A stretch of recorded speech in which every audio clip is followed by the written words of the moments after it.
ó ti dèèwọ̀ fáwọn ìyá Ọ̀ṣun Iyaabeji kí wọ́n máa tọrọ owó nínú ọjà. Ìyálọ́jà ló sọ bẹ́ẹ̀. Ìyálọ́jà ìpínlẹ̀ Kwara Alhaja Adenike Abdulkareem Lambẹ ti sọ pé ó ti dèèwọ̀ báyìí o fún gbogbo àwọn ìyá oníṣàngó ọlọ́bàtálá àtàwọn Iyaabeji kí wọ́n máa tọrọ owó láwọn inú ọjà gbogbo nípìnlẹ̀ náà.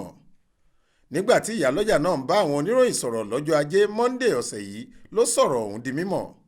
Ó ní gbogbo àwọn ọmọ bíbí ìlú Ìlọrin, àwọn olóyè, ọba tó fi mọ́ gbogbo àwọn mọ́gàjí ni wọ́n fẹnu kò pé kí wọ́n má tọrọ owó nílùú Ìlọrin mọ́, ṣùgbọ́n inú ọjà ni wọ́n pọ̀ sí jù. Èyí ló mú kí gbogbo ìgbìmọ̀ ọlọ́jà ní Kwara ṣèpàdé pẹ̀lú àwọn tọ́rọ̀ kàn tó fi mọ́ àwọn agbófinró àtàwọn olórí ẹ̀sìn pé eégún gbogbo èèyàn tó ń tọrọ owó náà kò gbọdọ̀ ṣẹ́ nínú àwọn ọjà mọ́.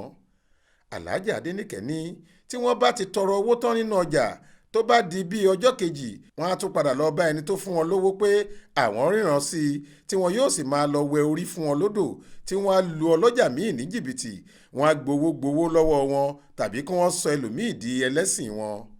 Ó ní fún ìdí èyí wọn ò gbọ́dọ̀ wọnú ọjà tọrọ owó mọ́. Èyíkéyìí nínú wọn tó bá sì tasẹ̀ àgẹ̀rẹ̀ sófin yìí gbòòrò òfin yóò gbé e.